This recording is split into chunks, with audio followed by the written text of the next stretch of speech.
చాలా బలంగా నడుస్తుంది.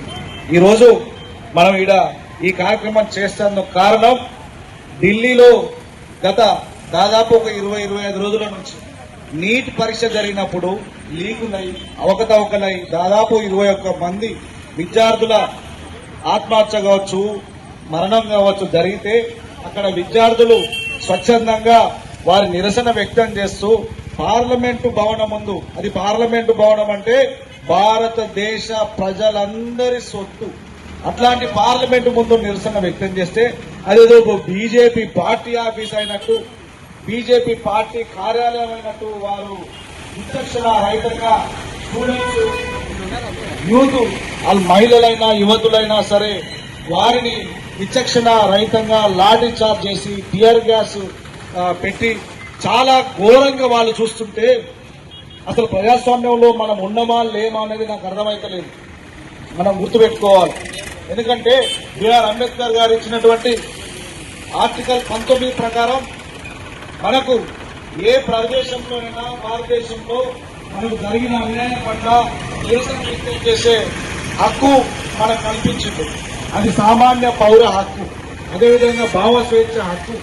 దీన్ని కాలరాస్తూ ప్రస్తుత భారత కేంద్ర ప్రభుత్వం బీజేపీ పార్టీ కానీ అక్కడ బడే బాయ్ ఉంటే ఇక్కడ చోటే బాయ్ ఉన్నట్టు ఇలా తెలంగాణలో కూడా ఇక్కడ ఒక విద్యాశాఖ మంత్రి, ముఖ్యమంత్రి మోపై విద్యార్థులు, నిరుద్యోగులు మాకు ఉద్యోగాలు అంటే ఇంటిని దాగి సావురి, బావిలో పడి సావురి అని అంటారు.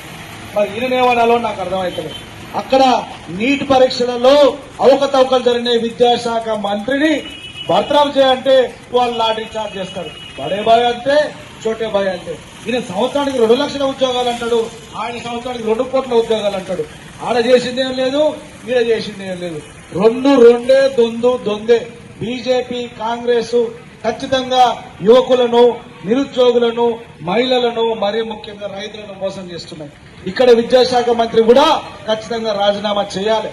మొన్న ఖచ్చితంగా విద్యార్థి నిరుద్యోగ సంగ్రామ సదస్సు జరిగితే అక్కడ యువకులు, మరీ ముఖ్యంగా యువతులు, మహిళా విద్యార్థులు, నిరుద్యోగులు కూడా ఏ రకంగా తొడలు కొట్టి మాట్లాడారో చూస్తున్నాం. నిరసన వ్యక్తం చేసే హక్కును కాలరాస్తే అది ఖచ్చితంగా మరొకసారి తెలంగాణ రాష్ట్రంకి ఆత్మగౌరవంతో పోరాటం చేసే గుణం రక్తంలోనే ఉన్నది. తస్మాత్ జాగ్రత్త. వాళ్ళు సాయుధ రహితంగా పోరాటం కావచ్చు, నాన్ ముల్కీ పోరాటం కావచ్చు, తెలంగాణ తొలిదశ మలిదశ ఉద్యమం కావచ్చు, ఏ ఉద్యమైన ఆత్మగౌరవం కోసం పోరాడే రక్తం తెలంగాణలో ఉన్నది. మరొకసారి చెప్తున్నా, అది కేంద్ర ప్రభుత్వ విద్యాశాఖ మంత్రి రాజీనామా చేయాలి, ఇక్కడ విద్యాశాఖ మంత్రి కూడా చేయాలి.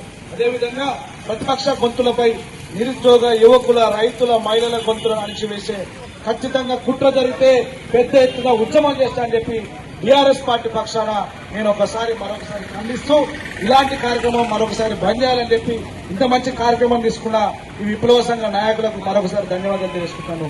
జై తెలంగాణ.